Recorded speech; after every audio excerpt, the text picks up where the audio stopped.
Thanks for tuning into this episode of the Houndsman XP Podcast. This is episode 384.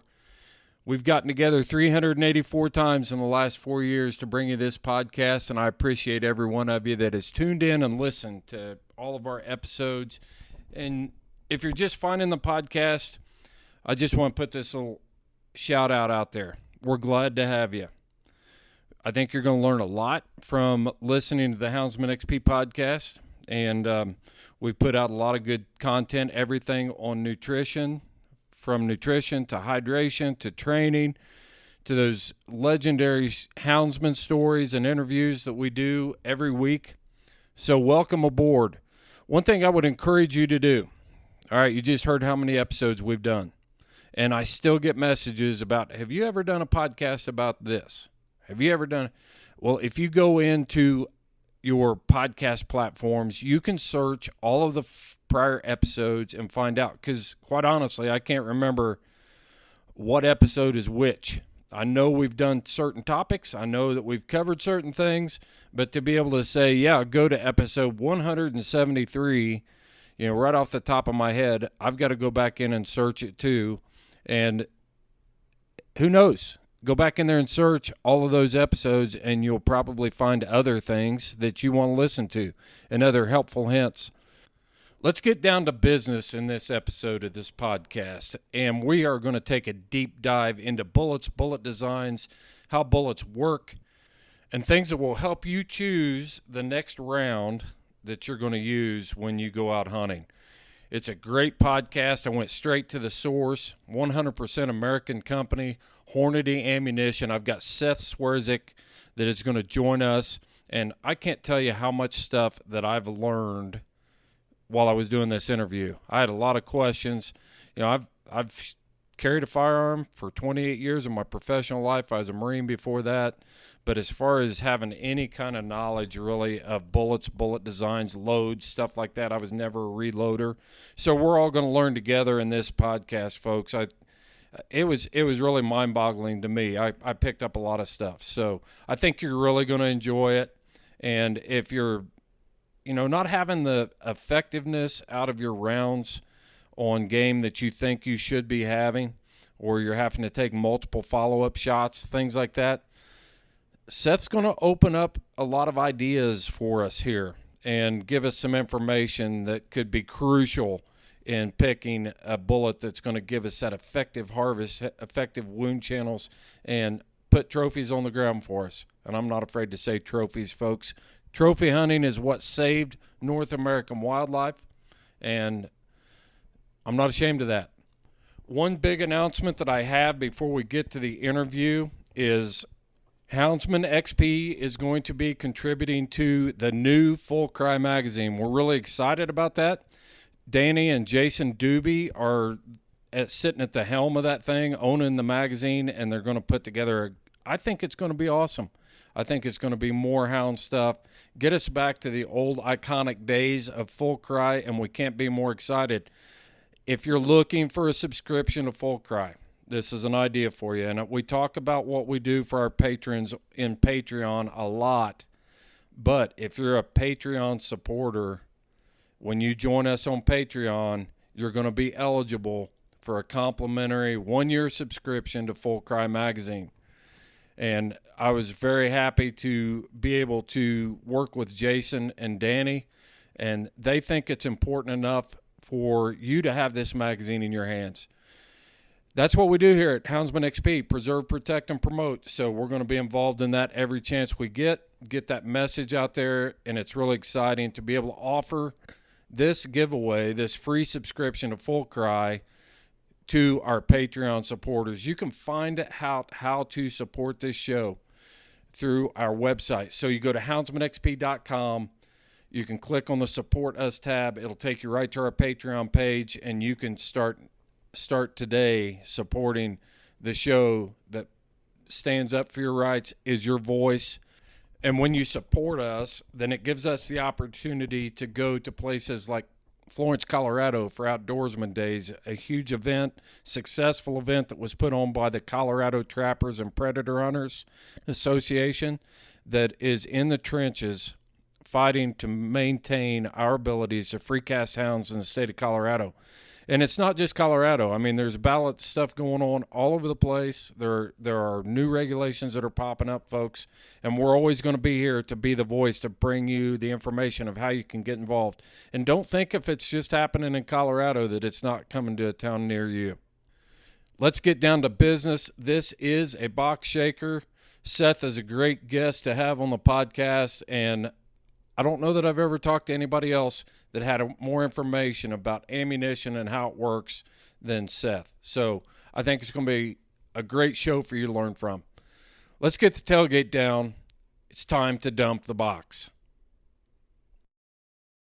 Yeah, how long have you guys been producing your podcast? Oh gosh, how long have we been producing our podcast, Judd? Little over a year. We're on episode 75-ish, something like that. Yeah. Yeah, well, Seth, introduce yourself. Yeah, I'm not going to try to say your last name. Oh, it's not too hard. It's Seth Swerczek. I was going to say that. I was too scared. I didn't want to butcher your last name. Oh, it's been butchered plenty. You know, the area where I grew up, kind of Eastern European part of the Midwest, and so names like ours are pretty common. But yeah, you start venturing out into other places, and that the C and the Z side by side seem to throw people. Whereabouts did you grow up, Seth? I grew up kind of right in the middle of Nebraska, kind of in the central part, little town called Belgrade, out in the middle of nowhere, right on the Cedar River. And so it's kind of beautiful country out there, heavily wooded, river bottom, tons of pasture and rolling hills, and just a neat place to grow up for sure. Well, you guys have got a good looking studio there. That's for sure. You like the bullet diagrams behind you and your sign. It all looks good, man. Looks good. The podcast, it kind of was like you said, when you were starting yours, drinking water from a fire hose. And likewise for us, we didn't know exactly what we were doing, but wow, it became incredibly popular, and it really helps us reach so many people that we otherwise wouldn't. So we invested in a studio and some art and backdrops and that kind of thing. Right. Yeah. Well, I know your podcast is successful. I watch you guys on Chartable and follow some of your content, and yeah, you guys do a great podcast for anybody. And that's why I wanted to have you on to introduce the Hornady Podcast to our audience so that, we can get more educated in bullet selections and different things like that. We dropped a podcast last week about with Bridger Petrini and a conflict or a confrontation that he had with a black bear that almost killed him. Oh boy. And he was carrying a 10 millimeter, and we didn't throw Hornady under the bus at all, but he was loaded with Hornady critical defense ammo.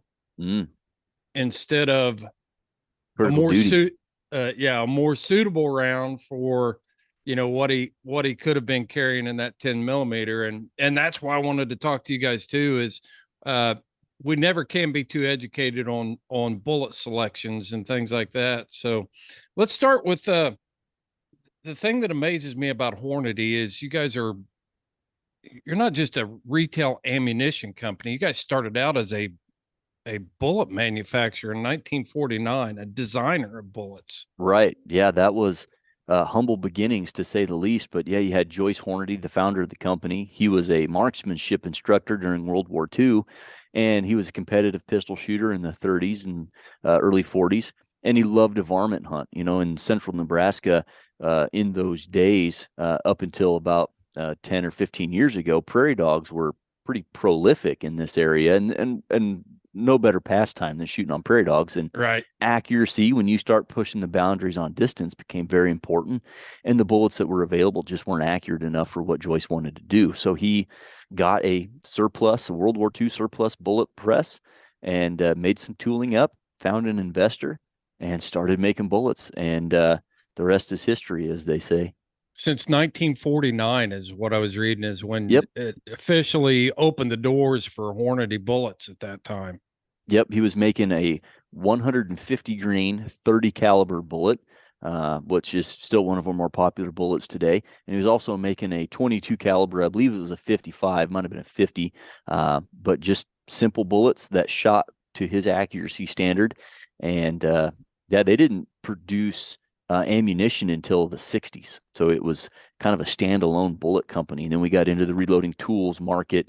And then with military surplus brass, we were able to start producing ammunition in the 308 family because we could neck it up and down to 243 and 7mm 08. And same thing with the 30-06 and the 270 and the 25-06. And that was the springboard into the ammunition market. And really, Joyce's thought process was, he doesn't want to be an ammo company, as I understand it. He wanted everybody to shoot Hornady bullets, and not everybody could hand load. So the quick way to get people to shoot Hornady bullets was to give it to them in factory loaded ammunition.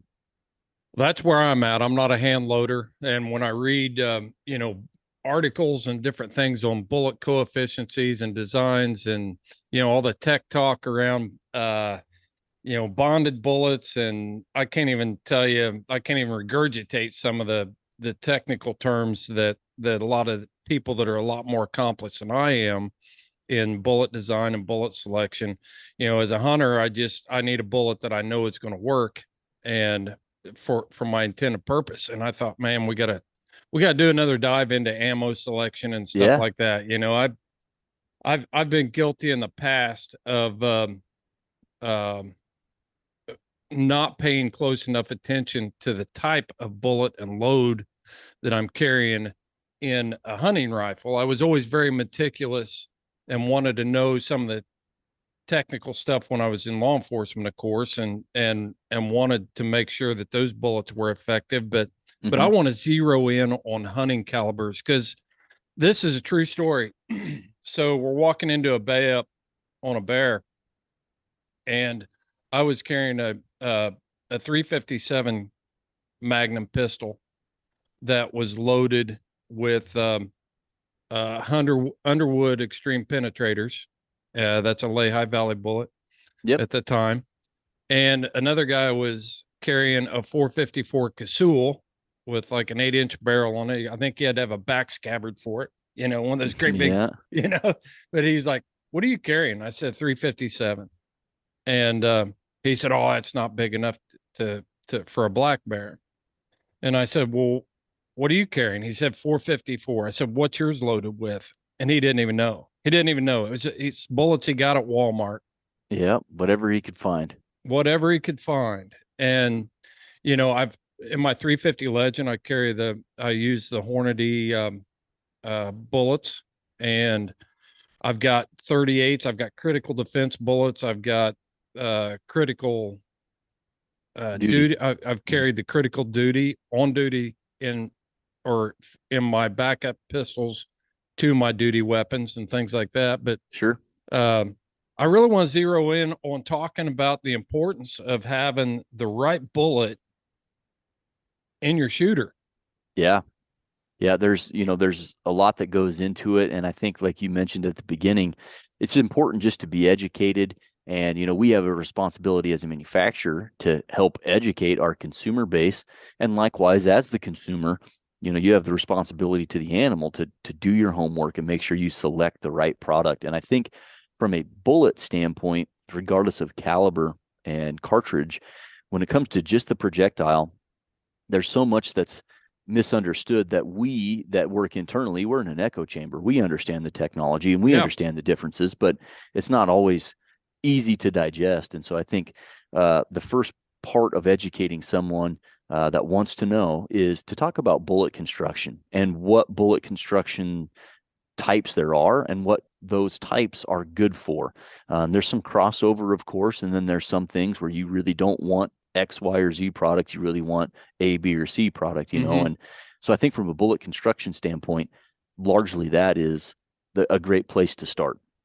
Well, let's just start with, I think, one of the most overused and misunderstood, and probably not even a valid term that is used by people who shoot firearms, guns, is knockdown power. Yeah. That's When you hear that term, Seth, what do you think of immediately? Like an Elmer Fudd kind of thing, because it's a made up value, and I understand the cavalier attitude of explaining of something that has knockdown power. And it's just, I think most people just assume it's a culmination of velocity and energy and bullet weight that really knocks the snot out of stuff. And so I don't discredit that term, because some people, that's how they want to refer to things, and that's okay. Right. But it's not a quantifiable value. And really what it comes down to is the bullet transferring energy. And I think that's what most people is they don't know this, but that's what they're explaining when they say knockdown power, is the bullet has a lot of energy and it's got to transfer that energy into the animal. And it does that by way of velocity. Velocity is what makes bullets work. So you really have to take careful consideration to ensure that your bullet is going fast enough to expand, because again, velocity makes bullets expand, and that's what transfers the energy. So energy transfer, or quote unquote knockdown power, is huge and important. It's not the only thing to be concerned with, but it's a kind of an overused, like you said, blanket statement that doesn't always make sense in context, because you could have a dangerous game load shooting a solid that's, viable for killing an elephant. And if you shoot a deer in the guts with it, the deer's going to run a really long way, even though that bullet was carrying 10,000 foot-pounds of energy with it. It didn't expand, it didn't transfer the energy, and you didn't hit it in the vitals. Likewise, you can't take a 22 caliber 55 grain VMAX, which is the coyote bullet out there, and shoot an elephant in the side with it either. Didn't have enough energy, didn't have enough penetration, but it expanded. So there's both ends of the spectrum there, and you just have to educate yourself on finding what works and understand how it works. Absolutely. It's like, how boring would it be if somebody said, "Man, you put a good shot on that bear in that bay up," and you're like, "Well, it's because I had the transfer of energy through this bullet design." Nobody wants to talk to that guy. No, they don't. No. And that's okay. Yeah. But as the shooter, they should understand what's going on. And I think the bullet world often misunderstood. And I think we can clear some of that up today, and clear up what some of the bullet types for both pistol and rifle, what those types of constructions are, and which ones are better or worse, and what velocities they need to be working in. Right. So, I think it's a term, that when I hear people use that term, knockdown power, it's just a term that people use. It's similar in the hound world of saying, you've got a cold nosed dog, you've got a hot nosed dog. And it's just something that we use to describe how that particular dog operates on scent. And even though we don't, a lot of times we don't always understand all the technicalities and the science and everything behind it, we've had enough exposure to see this works, this doesn't work for this application. So when we start getting to bullets, a lot of times it's the same thing. It's like, just like Bridger Petrini with his critical defense rounds on that black bear. Yeah, he knew real quick that bullet wasn't working. And admittedly in the podcast, now he's talking, he said, I know I had the wrong bullet in it, but it was better than going into the fight with a hickory switch. You know what I mean? So yeah. Oh yeah. He's right there. There's definitely better bullet options out there, and we can talk about why. Yeah. Well, let's dive into it. Let's talk about the main bullets that would be applicable, the bullet styles that Hornady offers. It would be applicable for what we do. And we talked about it a little bit through email and things like that. But as houndsmen, we have some pretty special, I think we've got some pretty special particular needs for the bullets we need. Right. If you don't want to get into too much penetration, and I want to have this conversation in a way because like I said, I'm no expert. So I'm going to describe what I want in a bullet in layman's terms, and then we can Yeah. talk about the different bullet designs. Sure. So when I walk into a bay up on a black bear, I've got dogs running around. It's a critical situation. I'm trying to keep dogs from getting hurt. I don't want to be the cause of a dog getting hurt by using the wrong bullet design, not having enough bullet. But I think we can also get to too much bullet, like when you start getting into hard cast and stuff like that, where you got too much pass through, and now you're running the risk of injuring one of your hounds on the other side of this bay up that you may or may not see. Because a lot of times bears don't bay up in a wide open, perfect area where you can see everything. They've got nasty stuff. Oh yeah, they get their butts backed up in that brush, and you got to really be on your toes in that situation. So what would what would Hornady recommend for, let's start with black bear, something that it's pretty tough skin. You got a lot of hair, you got a big fat layer, and you need something that's going to do the job. And if you hit a bone, it's not going to fragment and hurt your chances of being effective. Yep. For handgun mainly, or do you want to talk rifle as well? Let's talk rifle and handgun. I mean, we got people carrying both. Sure. On the handgun side of things, we've really got two solid options on the, like you mentioned, with the 10 millimeter. The one that comes to mind for me right out of the gate with 10 millimeter is the Handgun Hunter.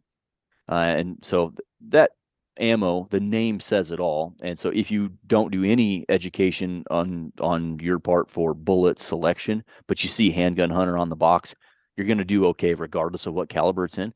But in 10 millimeter specifically, Handgun Hunter, the whole line, what that features is called a monolithic bullet. So this is a bullet that has no lead core. And lead cores are awesome bullet cores. We've been using lead since forever. It just works. But the monolithics, what that gains you is some enhanced penetration when compared to a lead core bullet, because they don't shed any weight. So if the bullet starts life as 155 grains, it's going to end pretty darn close to 155 grains. Now in 10 millimeter specifically, the reason I like that one is we do kind of a reduced bullet weight in all of these. So this one's a 135 in 10 millimeter, 135 grains, which sounds light for caliber, but because it's lighter, you're going to pick up velocity, and velocity makes bullets work. So you're going to get a bullet that is going to punch through hide, punch through bones, still expand, and expand reliably, regardless of what you impact or how far away it is with the 10 millimeter. So for me, the Handgun Hunter is choice number one because of that monolithic construction. If you want something that's not going to penetrate quite as deep, you can opt for the XTP, which stands for Extreme Terminal Performance. It's a kind of a traditional hollow point. You could think of it a fully jacketed hollow point with a serrated jacket, and those perform really well. One of the reasons that I would recommend the monoflex in the Handgun Hunter over the jacketed hollow point is a hollow point has exactly that, a hollow point. And in some instances, a hollow point of any manufacturer, that hollow cavity can get plugged up with hide, let's say, or meat, fat, some other sort of terminal media, and it won't expand reliably. With a Handgun Hunter bullet with that monoflex, it is a elastomer filled cavity. So the harder you hit something, the more media you hit, the further it pushes the bullet open and the better energy transfer you have. So explain that tip a little bit. You used a technical term there that might need some explanation. The elastomer tip? Yes. Yep. So elastomer, it's, think of it as like a goo, I'm going to call it, just for really layman's terms, but it's kind of like a gooey material that's soft and compressible. And when you compress it, it goes sideways, right? Like a balloon. If you squeeze a balloon, it gets longer, right? So we fill that cavity with this material, and it's cured in there so it can't come out. And then as the bullet strikes what you're shooting, that material compresses, and the jacket can't hold that compression, right? So it has to move to get out of the way. And then now that jacket that is opened is meeting the terminal media as well. And the whole bullet mushrooms back beautifully. If you've ever seen a recovered handgun hunter bullet, they just lay open, looks like a flower with petals on it. They perform really well. And the key there is that elastomer makes it so that bullet upsets and expands the same way every single time you shoot it, regardless of what you shoot it in. So the Handgun Hunter, just an outstanding product line. And another one for you wheel gun guys is Lever Evolution. Now, in the name, it's a Lever Evolution, and we designed it for lever action rifle, so it's safe in a tubular magazine. But for 44 Magnum, 357 Magnum is another perfect one. These Lever Evolution loads, perfectly safe to feed and function in a revolver. They're going to work great. And the tip material is very similar to that of the Handgun Hunter. And that means they expand reliably the same every time. And they expand really well at lower velocities, which, some of those guys run 4-inch revolvers. So you have a little bit reduced velocity and they're still going to expand uniformly. So you can get away with using a traditional hollow point like an XTP from Hornady. But if you're really trying to make the educated decision, something in the Handgun Hunter line or the Lever Evolution line, if you're a wheel gunner, really makes a lot of sense. The wheel gun stuff, the Lever Evolution. I'm a wheel gun guy. Yeah, I'm a fan. They're awesome. So those Lever Evolution bullets, it's the FTX bullet, is a traditional cup and core bullet. So that means it has a copper jacket and a lead core. And one of the things that separates Hornady in the bullet making world, some bullet manufacturers will manufacture jackets. And then they'll put all those jackets in a bucket and they'll put them up on the shelf. And then when they're ready to make a shop order for this bullet, they'll go grab the jackets off the shelf and then they'll draw out the bullet. Mm-hmm. Well, Hornady takes copper cups to a finished product on one machine in one line. Why that's important is we can guarantee that the first draw, when that cup goes in, and the last one are in a perfectly true plane. So we're drawing that jacket out concentrically. We can hold that jacket so perfectly circular that it's almost impossible to measure. We're measuring things, well into the tenths of a thousandths. So we can keep those bullets perfectly circular. And if you have a perfectly circular bullet, you have an accurate bullet. So if you take the wheel gun and you're making the 25, 30, 40, 50 yard shot, you have accuracy. And that lead core, you get a lot of weight because lead is very dense. Mm-hmm. You have the polymer tip to initiate the expansion and transfer that energy. It's just the best of all worlds. Those FTX bullets featured in the Lever Evolution line, phenomenal hunting bullets from a revolver or a lever action. Well, you talked about weight, and I'm going to sidetrack us a little bit here with this because I've been guilty of this myself. I'm shooting a 44 Magnum, so I'm thinking, okay, I need to shoot a heavy bullet for that penetration. How is Hornady offering a monolithic bullet that's a lighter weight construction, but maintaining that same performance? So the monolithic, the reason that a lead core bullet will typically be out penetrated by a monometal bullet like our Handgun Hunter is because of weight retention. Mm-hmm. So as a bullet expands, let's say you strike classic 44 mag load, a 240 grain bullet in a 44 mag, very classic combination. Well, if it retains half of its weight, now you have a 120 grain bullet that you recover. And so it sheds a lot of that weight between here and there. Well, if you look at a 44 mag that's a monolithic, and now you have a 180 grain bullet, let's say, you recover it at 175 grains. It only lost 5 grains, and let's say they both go somewhere between 16 and 18 inches of penetration, but the lighter bullet went just as deep because it didn't lose any weight. I'm getting educated here, Seth. That's for sure. I never even thought about taking that deep of a dive and looking at that, because up until this point right here, I would look at both bullets and think, okay, I'm going to go for the 240 grain bullet. Yeah. And not even think about the What's weight the loss. Bullet made of? Yeah. Yep. And a 240 grain bullet out of a 44 mag, regardless of bullet construction, That's probably pretty good black bear medicine. I mean, that's a powerful cartridge and with a good bullet. But again, the construction difference and how those things interact makes a big difference on the label, right? And you look at one going 180, oh, that's way too light. When Right. in reality, you're going to get the same, if not deeper penetration and likely more uniform expansion because of our elastomer tip and tons of weight retention. So it's just one of those things that if somebody wants to take a deep dive, there's a lot to learn. Yeah. Is the monolithic bullet, is that is it a copper construction? Or is Yep. it a trade secret? I don't want to. Not a trade secret. We Yeah. use an alloy. So Barnes is another brand that does a lot of monolithic bullets, and they use pure copper as far as I understand it. And ours is slightly different. We add zinc into our copper. And what that allows us to do is get a material that's more lubrous, makes the material a little slippier, right? So it will foul your barrel less. Mm-hmm. It expands a little easier without being brittle. And because the material moves a little easier because of the zinc, they're a little bit easier to manufacture than pure copper. So it's a copper zinc alloy, and they hit like a hammer. You can hear the difference when you shoot an animal. You can hear that thwack. A lead core bullet versus a copper bullet, you can hear a difference when they impact. It's kind of remarkable. It's awesome. That's awesome. Well, what's the difference between, let's talk a little bit about the difference between, you talked about energy, you talked about handguns, and how is bullet performance affected between rifles and handguns? Sure. If I'm going to take that lever revolution and I'm going to stick it in a handgun versus sticking it in a rifle, what causes the differences of performance there?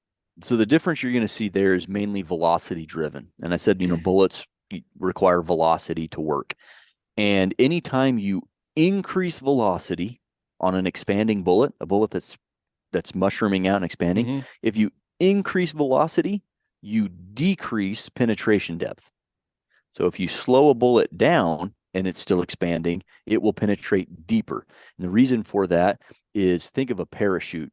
If a parachute opens really slowly, you're going to fall a little faster. Where if a parachute opens to this maximum diameter really, really quickly, it's going to catch more air. Likewise, when a bullet expands very rapidly, you have this huge increase in frontal diameter. It's going to slow the bullet down, limit the penetration a little bit. Where if you have a slower impact speed, that rate of expansion is slower and it will penetrate deeper. So hopefully that makes sense. It seems I've had people think that that's counterintuitive, that they think a faster velocity should penetrate deeper. And if the bullet was a non-expanding bullet, that would probably be true. But because hunting bullets are expanding, the faster the velocity, the lower the penetration depth. And there's some instances where if you make a wrong choice, especially as a hand loader, if you select the wrong bullet in your hand loads, you can actually push a bullet so fast that it fails to penetrate the required depth to get a lethal shot. Or you could shoot factory ammo that's not paired well for the game you're after, like in your example of the black bear with critical defense in 10 millimeter. Critical defense bullets were designed to shoot from, say, 4-inch or shorter barreled firearms and go about 10 to 12 inches into gel. So when you're shooting a black bear that's furred up, big, aggressive, a bunch of adrenaline, you're not getting very much penetration. And that's simply because of the bullet construction. We make those jackets a little thinner. So bullet performance, I've said it a bunch already, but very much tied to velocity. Gotcha. So how does Hornady test the velocity when you pick up a box of, and I've got a box up here right now, and I don't know what they're on that 357 load, but say, they're going for so many feet per second. How is that measured and then transferred to the box? Are you testing that out of a 4-inch revolver, or are you testing that out of a 16-inch barrel? On the 357, I believe it's an 8 3/8 barrel. I could be wrong. Maybe it's 6 3/4. I can't remember. What we do in that situation is let me grab that box. Let me grab it. I want to see what it is. Hey, folks, this is a great opportunity to tell you about a product I'm using right now that I've just flat got addicted to, and that is Onyx. I'm in northern New Mexico right now as you're listening to this podcast, and we've been chasing bears. I came out here a few days early, took the opportunity to ride the ranch here, mark the trails, mark water sources, food sources, bear sign, all of that sort of stuff. And it helped me get to know this ranch. When a bear is started at the bottom and he's coming to the top, I don't have to try to find a trail. I've already got it mapped through the app. I mean, it's so easy. It's right there on your phone that you got with you all the time anyway. I want to tell you also a true story, and this happened this morning when we were running a bear. The hounds were taking a track from the bottom of the canyon. They were going up through some rocky, ledgy country there, and they were headed towards the top of the mesa. I flipped open my Onyx, and boom, I know right where my trails are to get up there if I need to pack them up, if I need to, just get to the top of the mesa in a hurry. I already knew where that was because I'd already mapped it. I'd already laid my track from my buggy and was able to see where all the trails were coming out of this country. Also, the other part of the story is I couldn't actually get my handheld tracking device to orient properly and tell me exactly where the hounds were. So by opening up Onyx, I had an idea the country they were in. I could see all the terrain features. Super handy. You can get their elite package by going to our website, going to houndsmanxp.com, go to our partners page, click on the Onyx icon, and go to their website, and you will pick up 20% off of your elite subscription when you use the code HXP20. It's that easy, folks. Know where you stand with Onyx. All right, just so we're talking straight up here on 357 ammo. Yeah. This is 125 grain XTP. Okay. And it is showing 1,500 feet per second. Does it have a barrel length listed on there? I know on some of the pistol stuff we'll actually put the barrel length, but where we go for that is SAMI. Are you familiar with SAMI, the Sporting Arms and Ammunition Manufacturers Institute? Right. So if it's a SAMI approved cartridge, then there is a SAMI barrel length. And so that's what will achieve our printed velocities on the box. And that's regardless of pistol or rifle. That is something that we do across the board. If it's a SAMI approved cartridge, we'll use the SAMI recommended barrel length to achieve velocity. And in 357 mag, I simply can't remember. It's either 6 3/4 or like 8 3/8, somewhere in between. But there. it's something that's relevant for the the common use for this round. 357 is most commonly carried in a handgun. There are 357 rifles, but you guys are testing your ammo based on what a hillbilly houndsman like me is probably going to be carrying it in, and that's a pistol. Yep. And cool. with a pistol cartridge, you do get some increased velocity going to a rifle. However, you don't get near as much as you do with a rifle. So if you have a rifle cartridge, say a 308 Winchester, from 14 inches of barrel length to 30 inches of barrel length, you're going to get somewhere between 20 and 40 feet per second per inch of barrel length.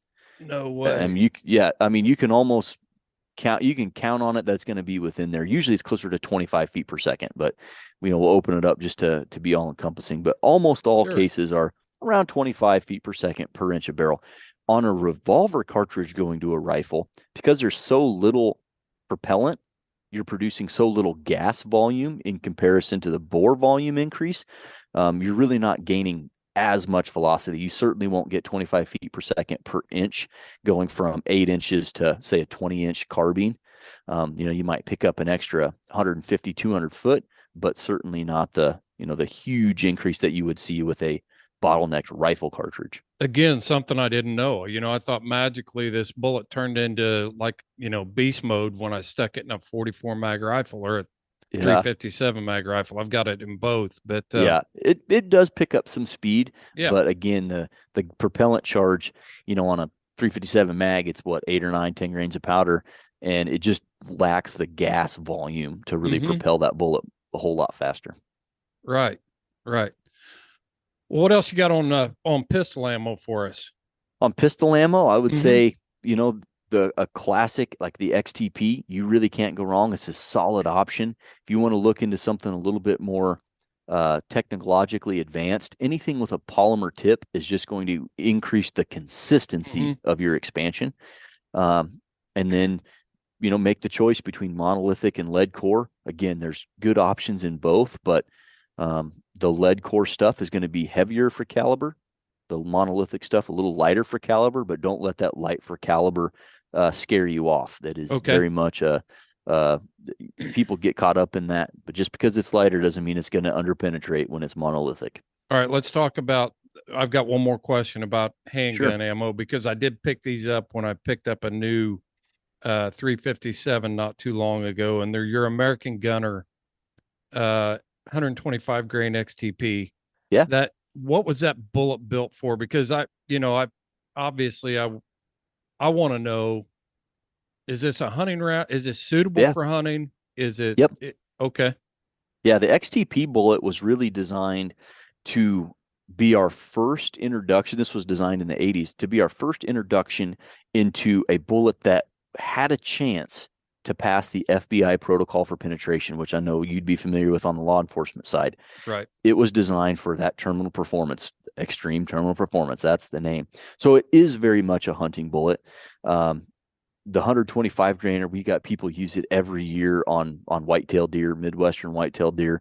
Plenty of them fall to 125 grain bullet and 357 mag from a nice lever action carbine. We do offer in some heavier options. We do 140 grain. We also do 158 grain.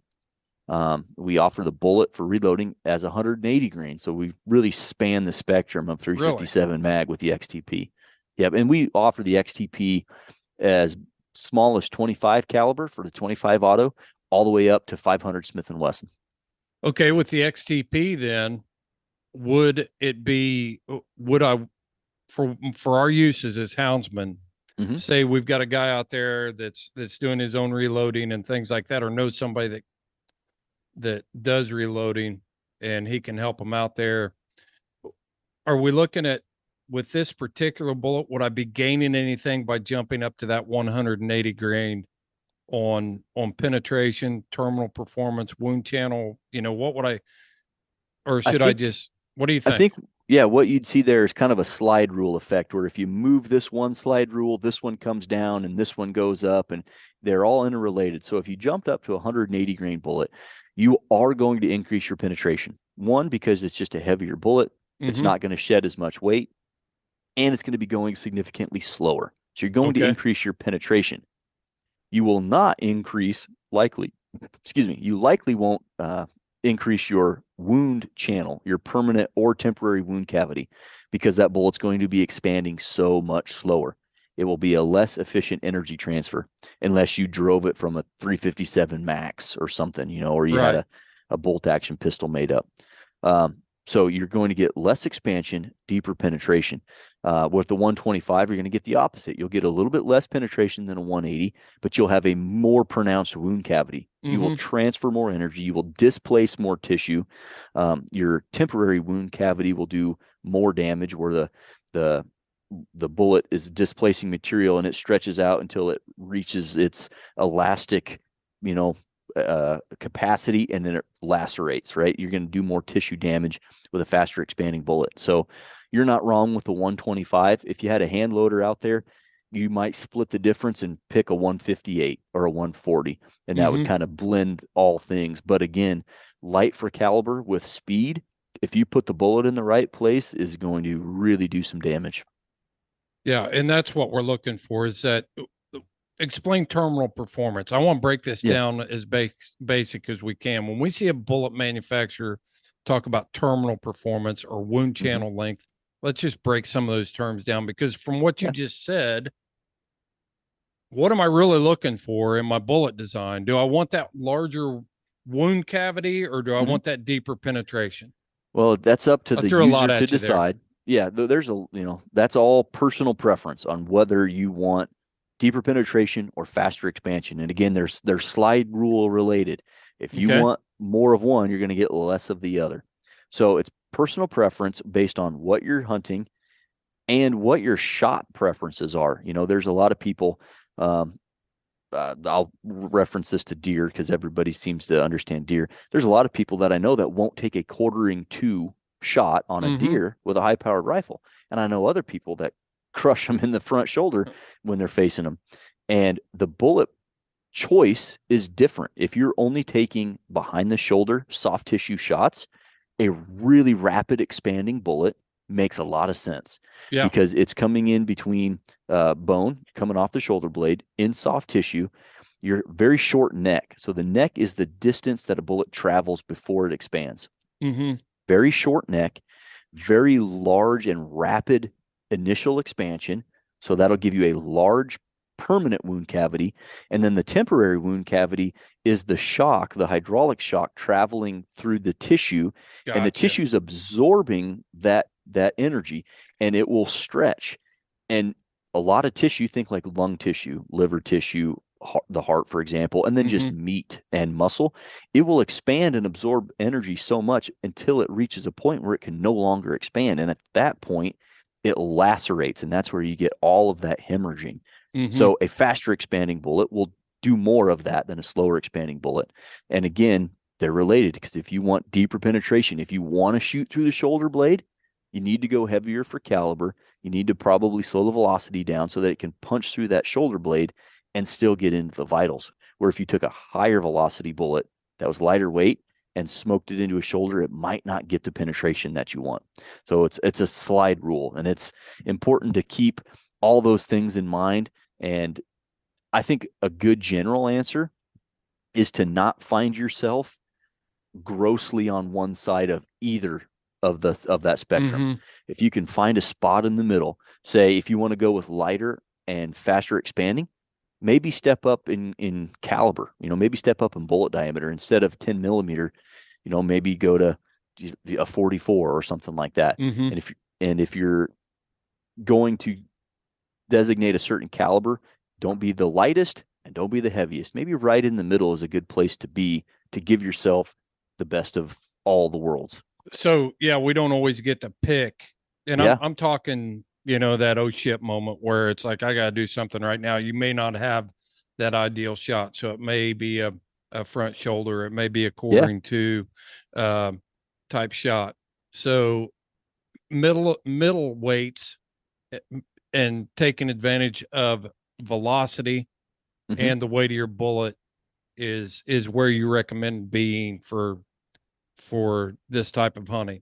That really gives you a lot of flexibility, I'm going to call it. It really allows you to go, okay, I don't have the perfect shot placement, but I know if I have to take a quartering-2 shot through a shoulder blade because that animal's backed up against a mountain and he's only way out is forward, I'm gonna have to take that shot. Sure. Yeah. Then make sure you've done your homework and you feel good about your bullet weight and your velocity. And it's another reason to go from, let's say a 38 special to a 357. Like it's just a little bit more horsepower isn't going to hurt your feelings in that scenario. Yeah. Now that's interesting. And I'm talking about these extreme situations because that's where happen. That's where we really need the performance. It's no big deal. I mean, when you walk into a tree with a mountain lion or a bear in it, you can take your time. You can position yourself a lot of times for that shot that's ideal. So that's why I'm throwing these extreme, performance situations at you because we don't always get to control that. It's kind of like, the Cape buffalo charging out of the brush. That's a pucker factor moment, or a leopard coming out of the brush.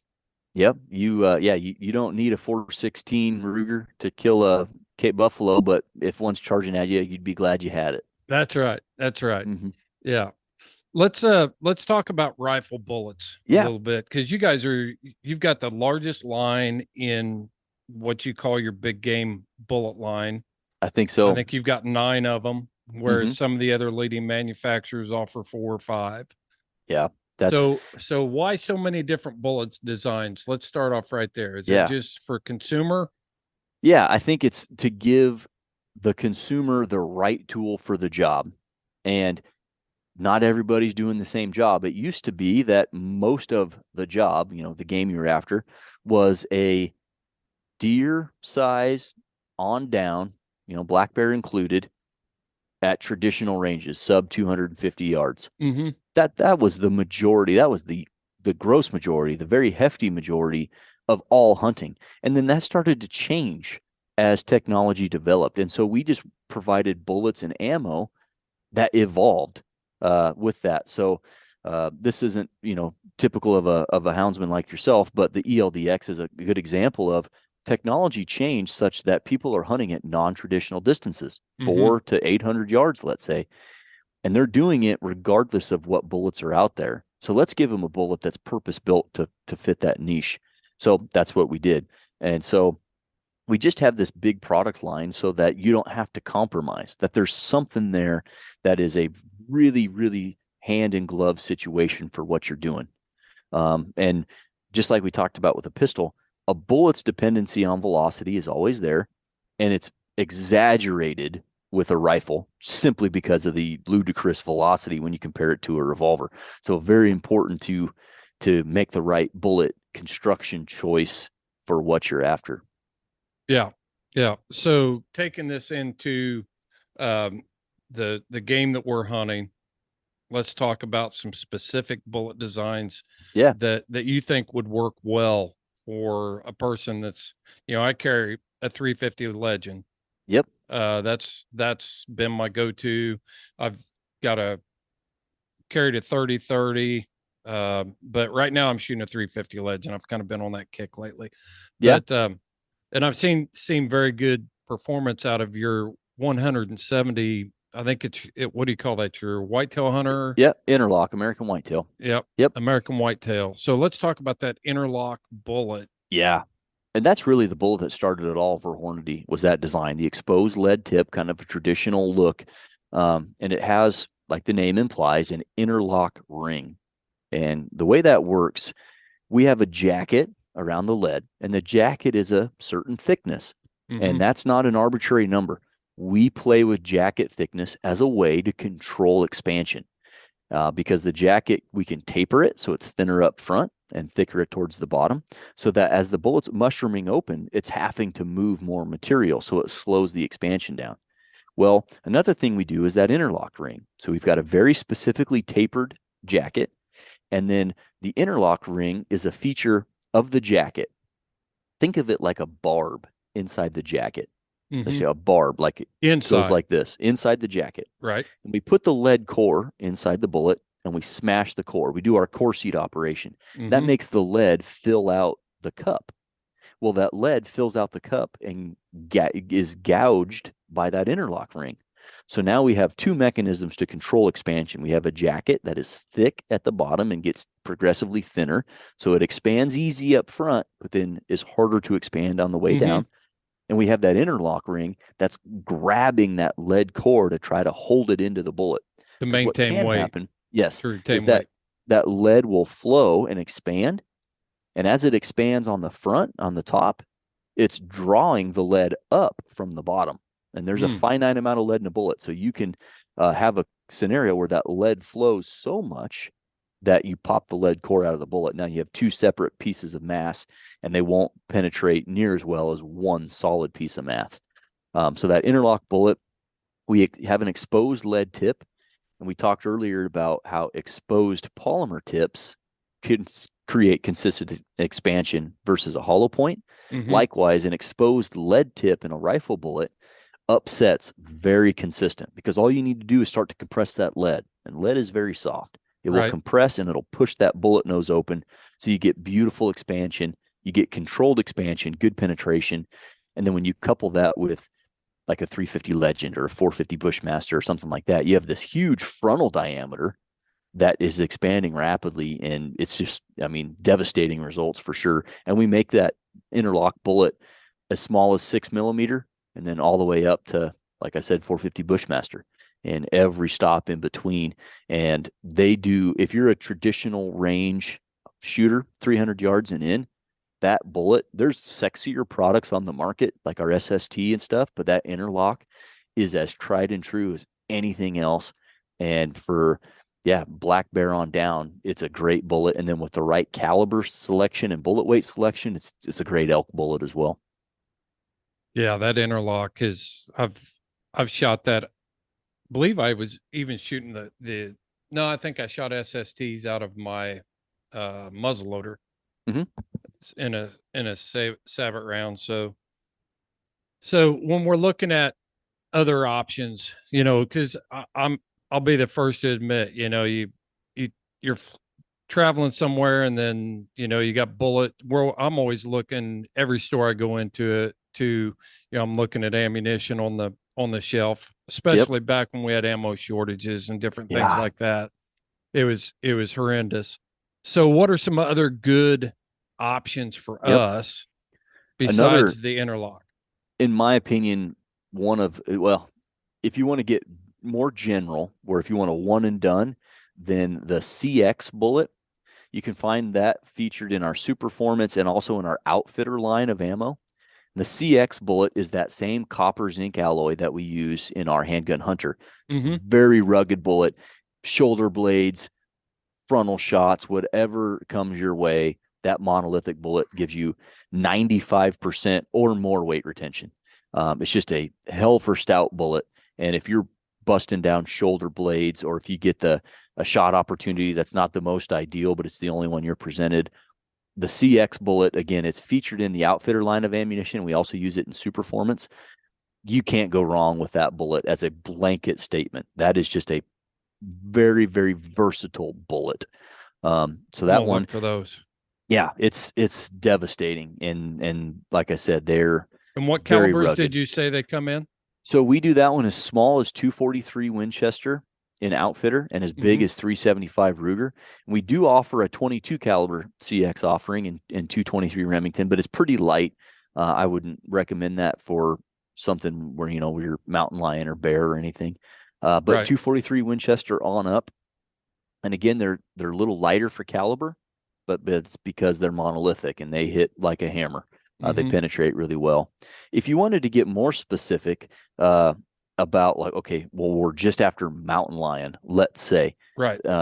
From a density standpoint compared to, say, a big furred up black bear or something like that, they're just not quite as thick as hide. The bone structure is not near as robust. Right. Central Right. nervous system probably isn't going to handle shock as well as a bigger animal with their adrenals and this the quantity of blood that they have in their body. A really good option there would be the SST. And there's SST options that would be great for black bear as well, but the SST has a polymer tip and that thing expands in a darn hurry. And with an animal that's not very wide, you get very rapid expansion, very rapid energy transfer, and you get very quick incapacitation. So something like an SST, it's traditional lead core bullet, kind of like our interlock, but with a polymer tip, just increases the rate of expansion, therefore decreases the rate of penetration, but again, disrupts tissue like nothing else. And that's very important for, lion hunting, stuff like that. Especially, it seems like I've seen them shot with different things, and you want something that's gonna knock them out pretty quick. And I think an SST in that specific environment is just awesome. Same thing for wolves. I know you're not chasing wolves with hounds, but in that we're doing Wisconsin. Do you really? Yeah, Wisconsin. Wow. Yeah, I don't, but I know guys that have. That's exciting. So, yeah, and we've done a lot of podcasts on Foundation for Wildlife Management. We had Justin on here, and so a lot of our houndsmen are into the wolf hunting thing as well. So let's talk about that a little bit. Yeah, well, it's just that animal, as rugged as they are, they're just not super dense. And if you took a tape measure, they're just not very wide either. Right. So you need a bullet that's going to expand very rapidly to displace as much tissue as possible to hopefully shock the central nervous system, where if you can interrupt that electrical activity, they'll go unconscious, that typical bang flop kind of thing. And if you can get a permanent wound cavity right through the vitals, the temporary wound cavity is going to be like a basketball, right? And that's not a big animal to imagine a wound cavity the size of a basketball, like, you inflate a balloon. Right. So the SST, an awesome option for mountain lions and wolves. I like it. I like it. The guy was telling me a story yesterday. He was coyote hunting, and I can't remember what he was shooting or what bullet design or anything, but it's a funny story.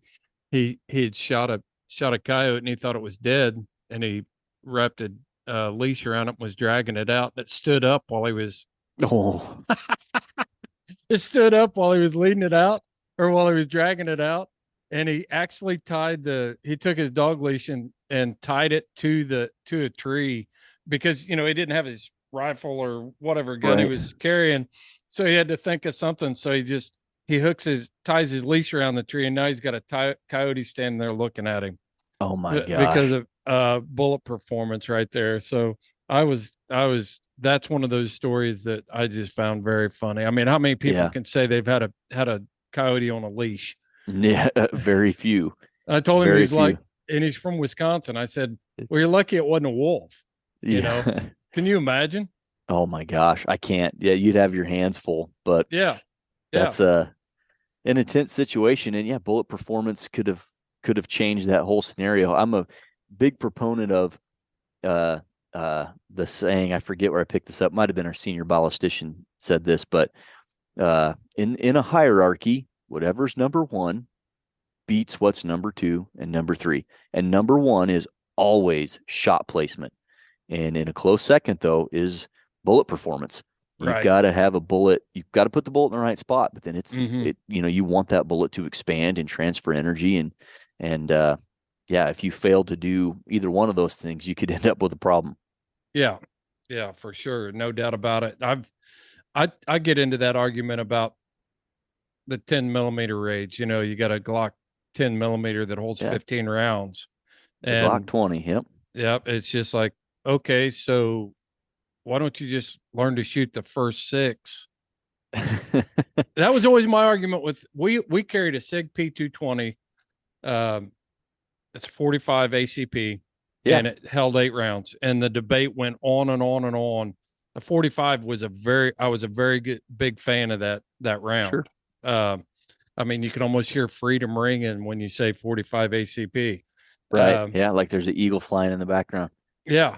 And there were the newer generation was like, well, we want more rounds. We want more rounds. And being a Marine, it's like, just learn to shoot the ones you got, be much more effective with shot placement and being familiar with your shooting platform and being effective and efficient with that. But I get it. I know that, round counts are important, but and some of that, I'd say a large portion of that is peace of mind. There's whether or not you get any more rounds off or you're as effective or less effective, but it's the warm blanket that says I've got 15 of these things in here if I need them. Yeah. I'm sure. I know from listening and talking to Bridger, he knew how many rounds he had in that pistol from the beginning, but in the heat of it all, he didn't really know how many he had fired. Yep. And so he was hoping I know he only had 11 in it. And again, he admits this. He was under the impression that you don't want to overload a magazine, not understanding that Glock designs that magazine to hold 15 rounds and to carry 15 rounds in that magazine. So he only had 11 in it. He was trying to be on the safe side and not wear out the springs in his magazine. But I'm sure he was hoping and praying that he had just one more round. Yeah. That's crazy. A tough feeling. Sounds like he obviously made it out of it unscathed. Well, he wasn't unscathed. I would highly recommend. It's an amazing story. I'll have to listen to it. Oh my gosh. It kept, how it is when you record a podcast. Usually you get 45 minutes into a topic or whatever, and you're trying to find things to talk about and keep the conversation. This wasn't the case with this one, man. He's such a great storyteller. An hour and 5 minutes. I was just happened to glance at and I was still on the edge of my seat, listening to this thing. So it's pretty amazing. Well, let me ask you a question from a company standpoint. Sure. We talked a lot about monolithic bullets, and we've seen the press and everything on non-toxic shot on our wildlife refuges. Mm-hmm. And where that's headed, it's probably going to spill over into a lot of public land hunting. Is Hornady leaning into that concept that we could be going to a non-toxic, lead-free type bullet? Is that why you started working on monolithics, or were you guys working on that years ago? So we came out with our first monolithic bullet in 2009. Okay. It was called the GMX. And as I understand it, I wasn't here for that, but as I understand it, the fact that it is non-toxic is a corollary. It is it just happens to be non-toxic. The benefit though is in the terminal performance, and that's why you're seeing like our CX now, which is our premier copper zinc alloy hunting bullet. Mm-hmm. The terminal performance is just outstanding. And so we're just, again, we want something for every shooter. So yeah, it is non-toxic, but the big push for us wasn't because it's non-toxic, and certainly isn't now that, there could be more places that become, non-toxic required. That's not the goal. The goal was to provide a really hard-hitting, deep penetrating monolithic bullet that would bust through shoulder blades and thick hide. And, if you get a chance to go to Africa, it is the bullet for African plains game. Yeah. It is, they just hit so hard and penetrate so deep. It's remarkable. On the lead-free world, I don't know. Like I said, at least at my level of employment, that's not something I'm greatly concerned with at this point. I'm sure the Hornadys are keeping an eye on it, sure. But lead always has been an ideal material for bullet core, and it always will be an ideal material because it just flat works. Mm-hmm. I've not seen a ton of viable research on lead poisoning and consumption of meat or anything, but it is an option for people out there that don't want to hunt with lead core bullets, hunt with a monolithic. We've got an accurate bullet that hits like a freight train. Yeah. The first cop wasn't Remington the first one that came out with a copper solid deer slug or something like that? I would have thought it would have been Barnes, but I don't know that, because that all happened decades ago. Yeah, and Barnes makes a great bullet. There's no doubt there. Yeah. Well, what else we got? What's going on over at Hornady? Why do people need to tune into Hornady and keep an eye on what you guys are doing? You guys have been industry leaders for a long time. So yeah, I think one of the reasons people should keep an eye on us that are into shooting is simply because of the innovation, like you mentioned. Hornady, for those that don't know, is a small family-owned company. And before I was in marketing, I worked in the R&D field of our ballistics lab. And what the kind of peek behind the curtain, because we're small, because we're family owned, the rate of innovation happens right now. I mean, there's no, I have to wait for the bi-weekly or the weekly or the monthly engineering meeting so that I can propose a project and then get budget clearance and make sure that the marketing or the engineering director is okay with it. There is none of that. So if you have a good idea for a project, you clear it with your boss and he'll give you the thumbs up and say, all right, go ahead, make sure that this, that, and the other thing is done and you're free to go. And so the rate of innovation of new product development and new product discovery happens so quickly. Every year we're able to come out with a home run product that just knocks it out of the park, that changes the landscape of shooting as a whole. So that's one thing. And then another reason to check out the Hornady podcast.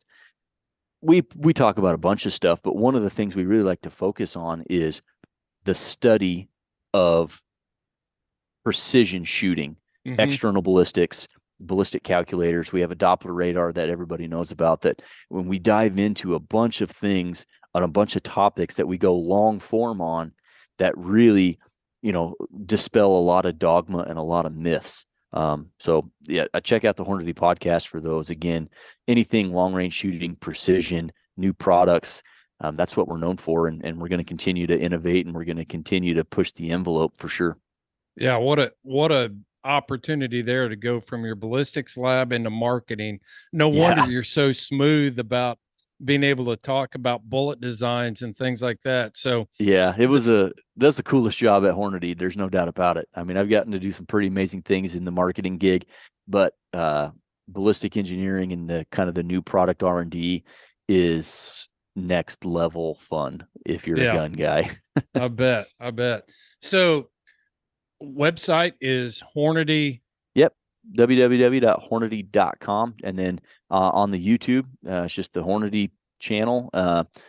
Search Hornady into YouTube, and then we have a playlist of the Hornady podcast, and the podcast is available on YouTube. We do 4K video and audio. It's available iTunes, Spotify, all the other, podcasting apps as well.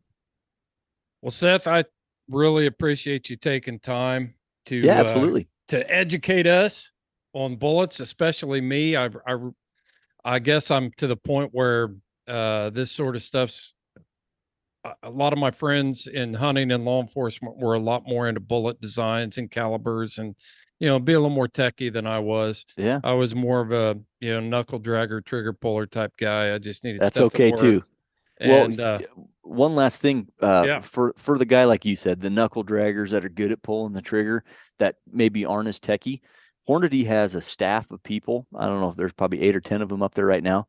Those guys up on our tech staff, they all hunt, they all shoot, they all reload. They're all bullet experts. Most of them shoot competitively, and you can call them free of charge. 800-338-3220 and extension 3 will bounce you upstairs to our technical service department.